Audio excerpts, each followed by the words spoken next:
Hello and welcome to Your Business, Your Wealth. My name is Paul Adams. I am your co-host.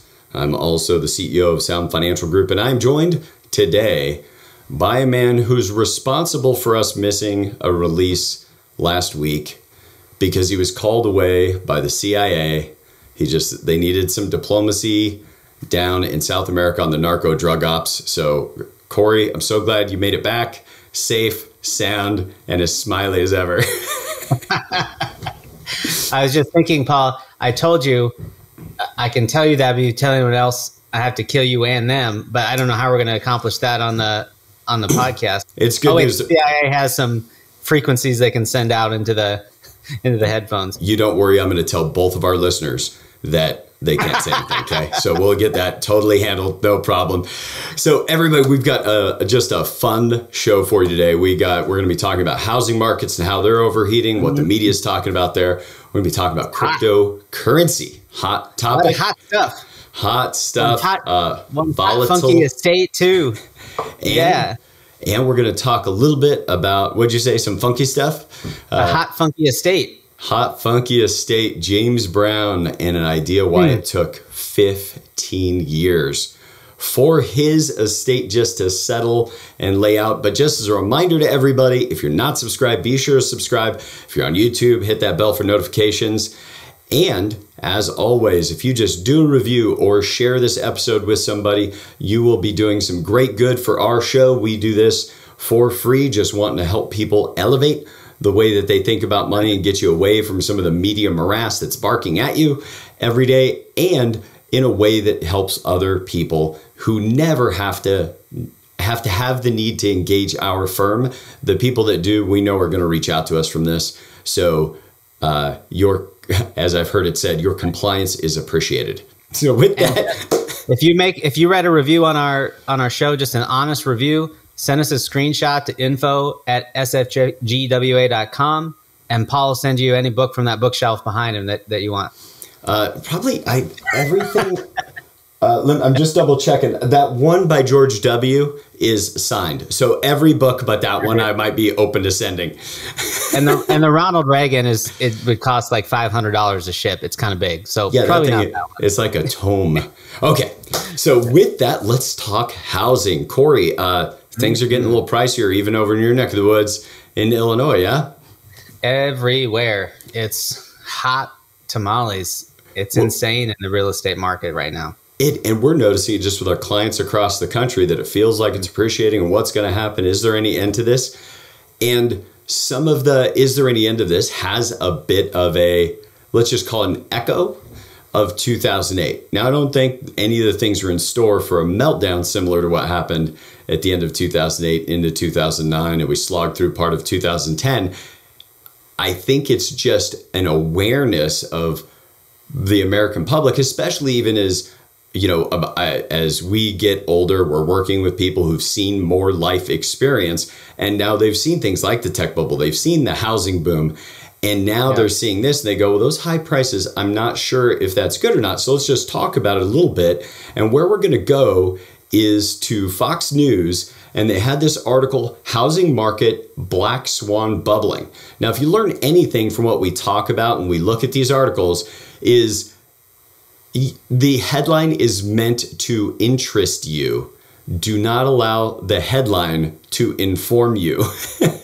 Yeah. So often the headline has relatively little to do with what they actually say is happening in the body of the article. Corey, you're exactly right. The headline may have nothing whatsoever to do with the article, and that's certainly the case here. Housing market black swan bubbling. Economists say the best cure for high prices is high prices. Now, one thing that is neat about this article and the way they're talking about it, although that headline is wildly misleading, you might read it and it's going to tell you that the bubble is going to burst next week, certainly leaves you under that impression, and that is their purpose. They want us to click on it, to see these ads, to get the traffic before they worry about adding value. Just this first big paragraph where they say the black swan is the inevitable collapse in U.S. home prices. That's right at the beginning of the article. But then the very last thing they say in the article is it's going to go from a really hot market to just a hot market. Like that's all they're saying. It's going from super hot to still pretty good. What? Yep. And to your point, it's like they want to have us either be triggered by greed or by fear when we first click on an article like this, hence why that they do things like that, like it's going to be super hot, it could be really bad, maybe it won't be that bad. So, but there were a couple things in this article that I think brings a little bit of a sober assessment to the conversation. And that is this idea of, yes, home prices have gone up a lot, but price change does not necessarily mean something is now a bad investment or something we shouldn't put money into. A price change is just a price change, but needs to be assessed relative to other factors. And it's this one little line here. The surge has made home prices 25% overvalued compared with residential rents. Meaning, if you calculate whether or not, say it's a good idea to purchase a home for investment and then assess what you can rent it for, it's 25% overvalued from that perspective. So if someone's hanging in there saying, oh, I feel like I'm wasting money renting, I should just go buy something, that may be less, that may not be as true as you think. That's it. And definitely should be assessed in your specific market. But then it says 50% above normalized levels when factoring in inflation, meaning whatever would be normal in terms of home appreciation, it's well above that right now. Yeah. Then 25% overvalued, and I like this one because it also locks in with the other, 25% overvalued versus income measures like the employment cost index, meaning based upon the total amount of money that households are earning right now, they're 25% overvalued compared to that. And there's a couple other confounding factors that we talked about, Corey, like you'd mentioned, well, we've got lumber prices dropping. This is really curious because, you know, I've talked to some clients in the wood business, and it's just been insane how much costs have been for lumber. So if we see that lumber prices are dropping and the federal $300 a month extra stay-at-home bonus is going away, we've got cheaper buildings materials, labor coming back, we might have a bunch of cheaper houses being built. And not cheaper like they're not well built, but like less expensive houses to buy just brand new. That extra inventory could change this whole equation really quickly. Well, it does speak to the thing that they mentioned that the economist said, which is high prices are the best cure for high prices.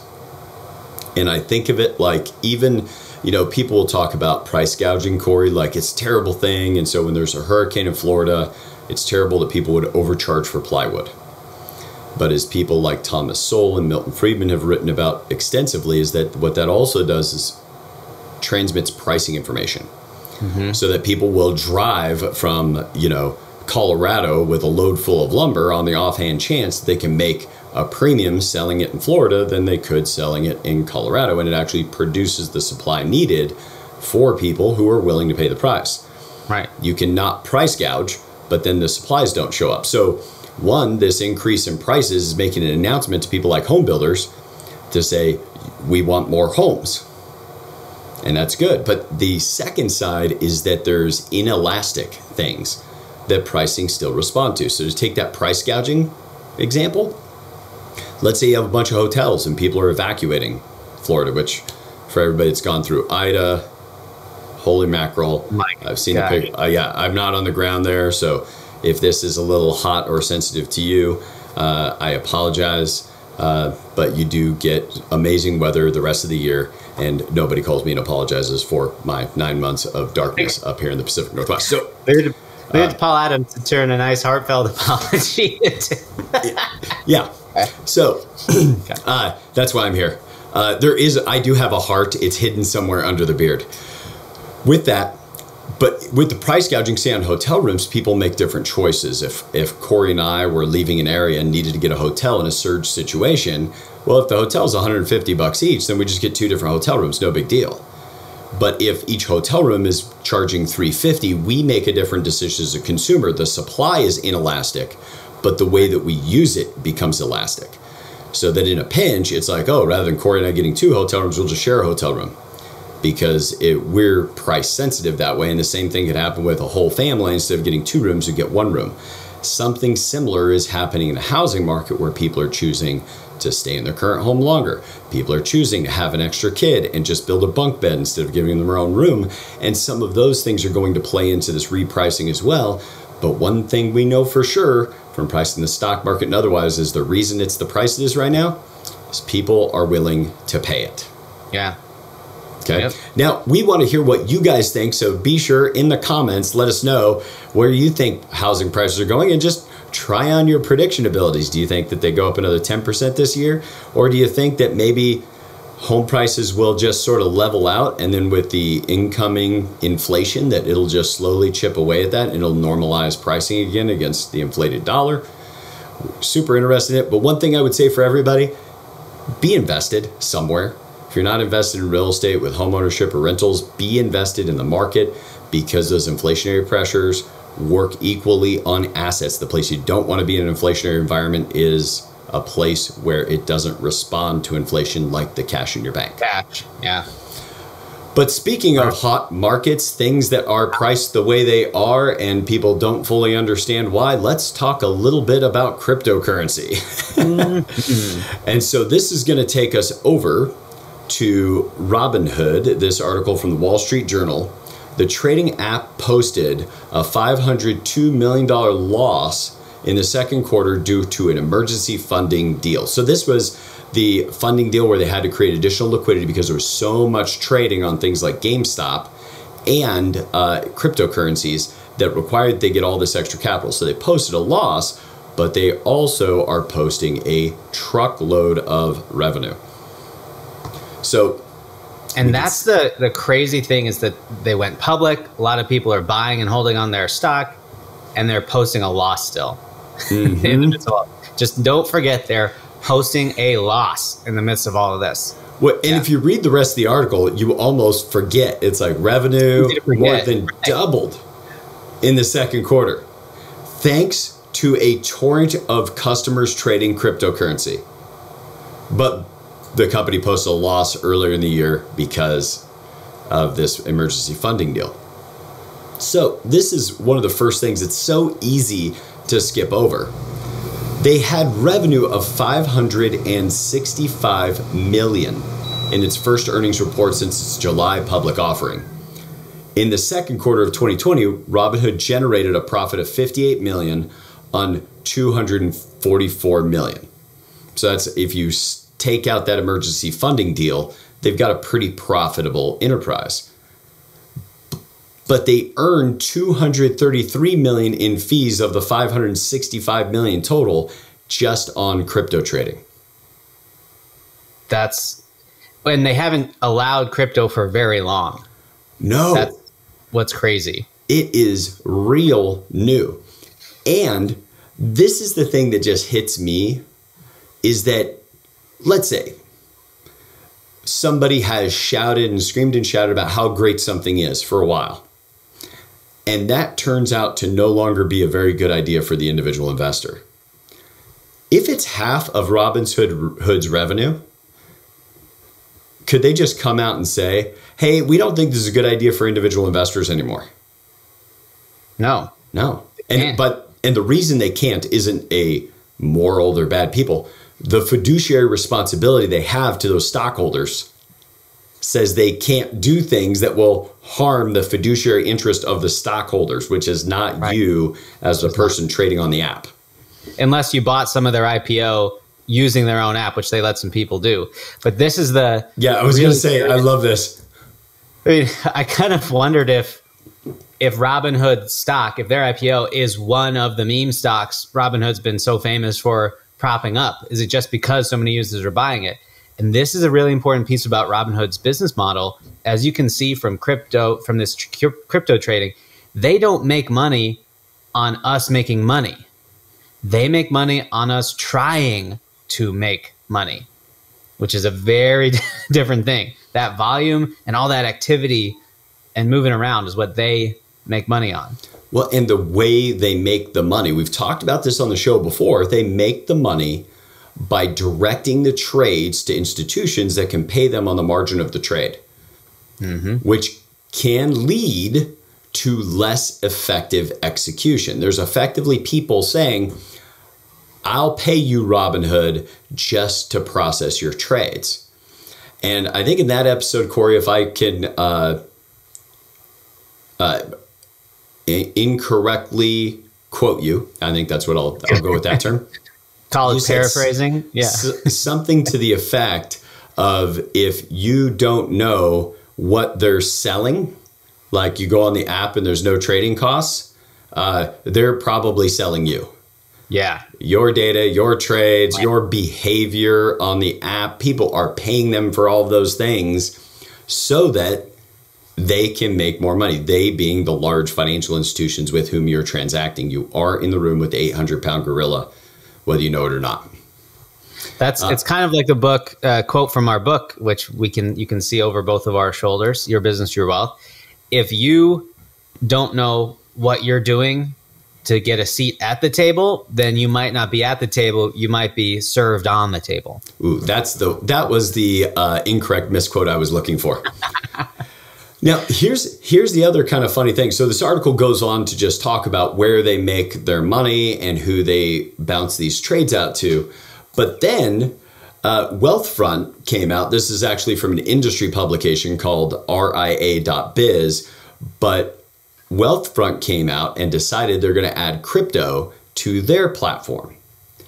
And one of the big things that people have in the industry kind of railed against with Wealthfront is they happen to be doing it with one of the higher cost cryptocurrency providers. You know, it's like pretty significant given Wealthfront's prior commitment to being really, really low cost. I think that what they're paying for the crypto is about 8 times larger than their average account balance fee on the Wealthfront platform. It's a lot. This is like if Greta Thunberg partnered with some big oil company on a new initiative, like showed up in one of their ads. Like, this is how disjointed this partnership is. Yes, exactly right. And what it speaks to is the organizations that are working to market to us, their aim is to put something in front of us that we will easily accept and transact with them on. The more transactions at the lowest cost possible is exactly how these platforms make money. And so if they go, oh, we'll add this to the platform, and then that just looks like more revenue. And especially in a partnered environment, they probably didn't have to build all the technology for it. They got it through their partner, except you as the investor are the one paying for it. Now, here's our kind of general point. We're not against crypto. I own 6 figures plus of it.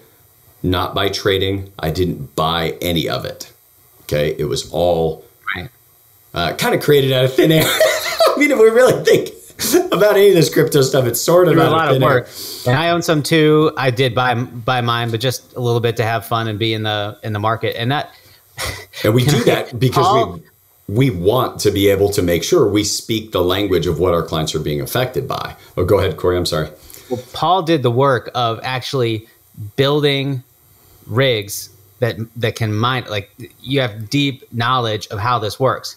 But if you're sitting there saying, well, my understanding of cryptocurrency is something like I put money in and then computers and then profit, then maybe don't invest in it to begin with. Like, that may not be the place for you to put money. And that's really worth thinking. And see, this is what gets me, because Wealthfront is designed as a place to help people create a diversified portfolio if they don't know how to do it themselves and don't want to work with an advisor.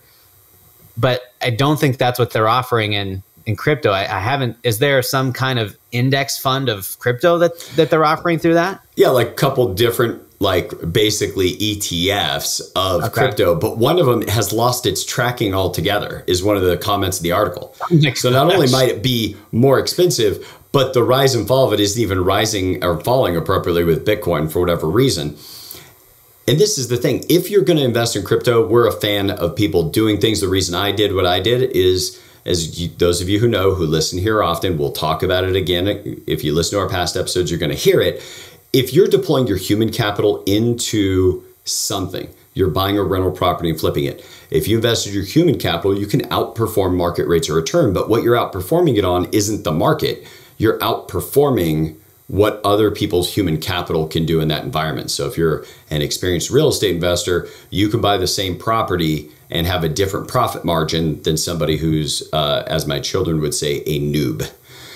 That's it. So when it comes to crypto, if you feel like you don't have enough knowledge to be able to trade crypto or purchase, just go out to the crypto markets and buy an Ethereum token, or trade using the crypto platforms like GDAX.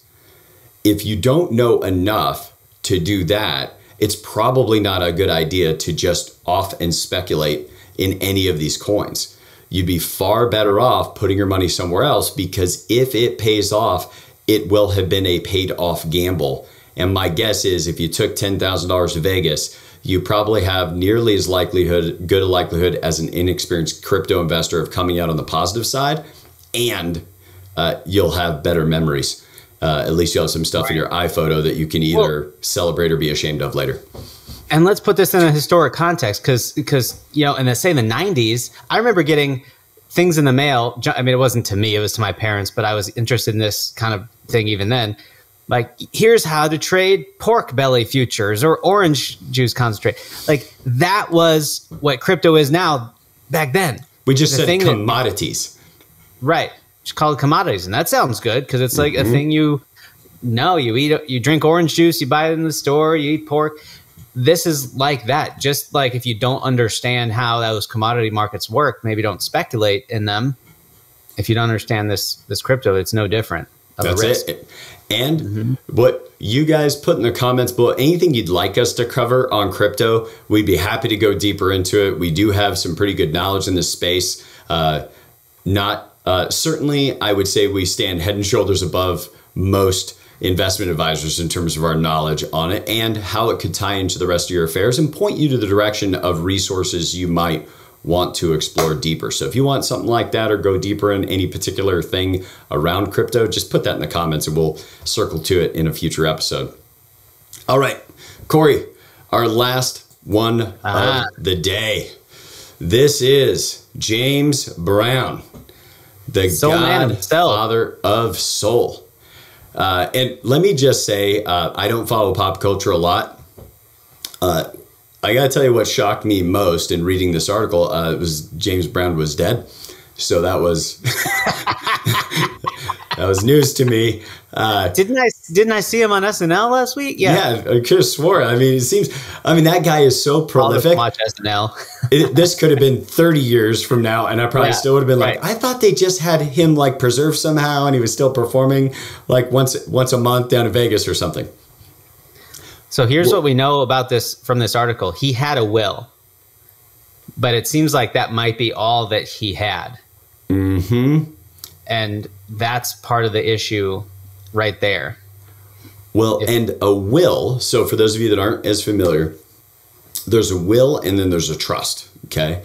A will is a set of instructions for a judge to look at, assess the situation, and then make the decision as to whether or not to follow your instructions based upon any other intervening evidence that could come in. And the reason the judge can do that is a will facilitates the change of ownership from you while you're alive to your heirs who are now left remaining because you're, in the compost pile. So if you're in the compost pile, people can fight. And they do, especially when there's money on the line. And it doesn't need to be huge amounts of money. In fact, later in this article, one of the things that they mention is the estate has been estimated between $5 and $100 million. Seems like a pretty big, which courts have estimated to be worth anywhere from $5 million to more than $100 million. And there's at least 9 heirs, because there's one attorney for 9 of his heirs. So there's more than 9, it seems like. And it's probably this group of 9 against some group of others, and there's where the fighting is happening.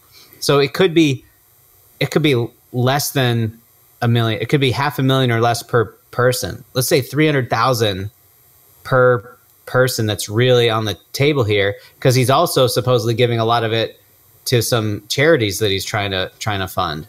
And here's the thing that is a little bit of a heart tug, even for me, is that one of the things he wanted was to have all of the royalties from his song I Feel Good to go to the I Feel Good Foundation, which was going to fund children's education. And while all this fighting has been going on, 15 years after his death, not a scholarship has been funded from that.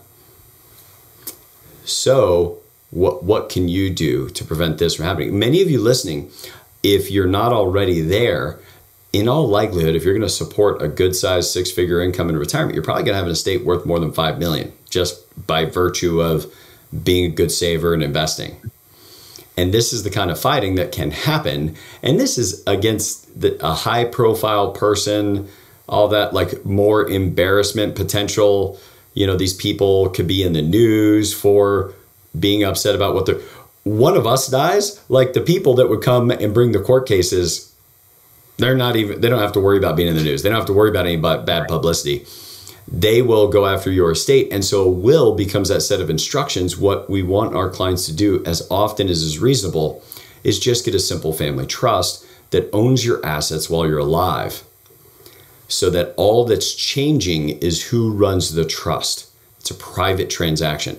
It doesn't have to involve everybody else. It doesn't have to have a judge can still listen to something that's contested, but it is a far more difficult process to intervene during the ownership change, because there is no ownership change. It's just a change of who runs the trust.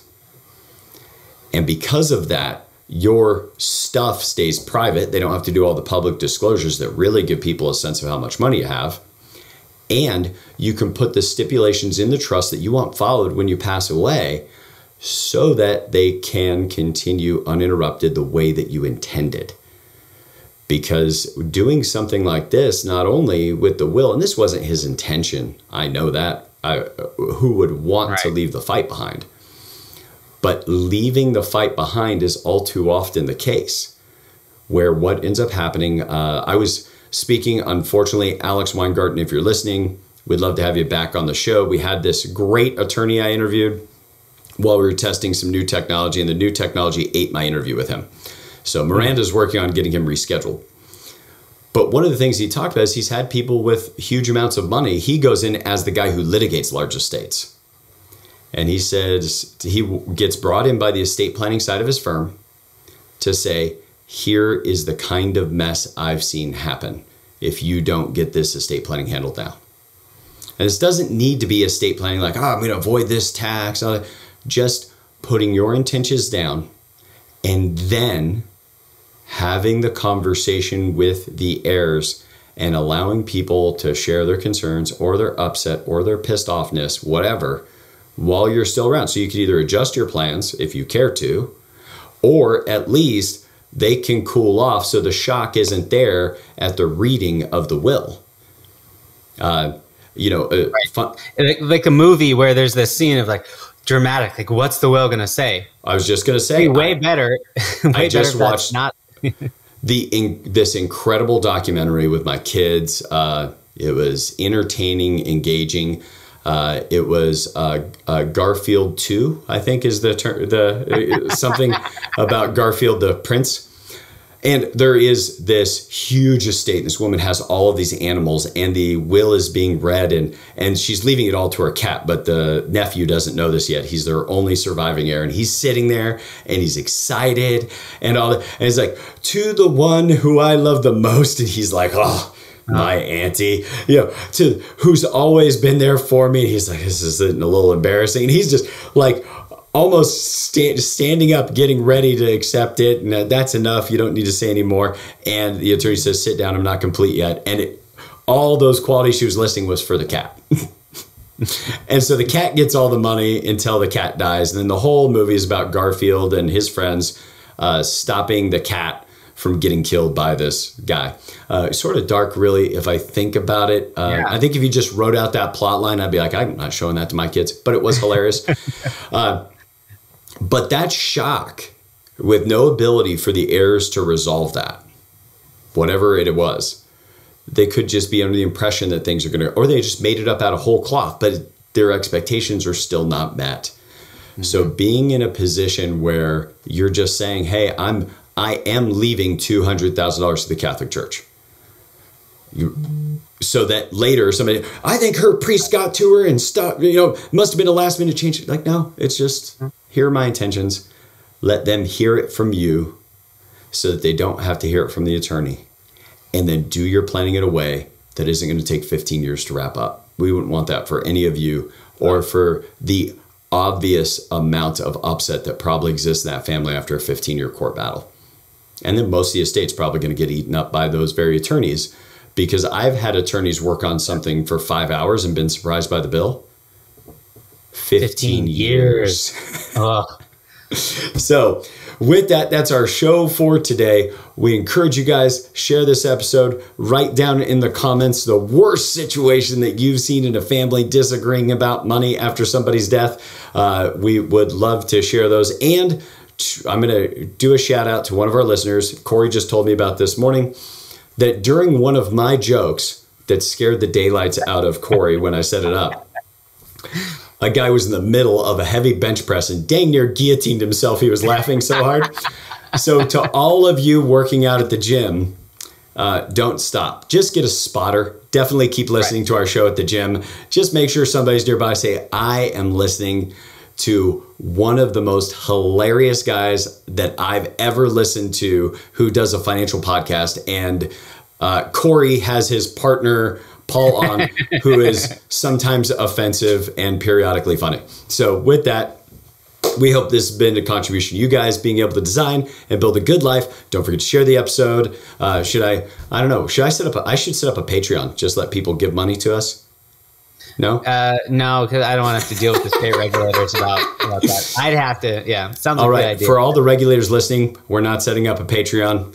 But in the meanwhile, we hope that this episode has been a contribution to you being able to design and build a good life. And we look forward to seeing you next week.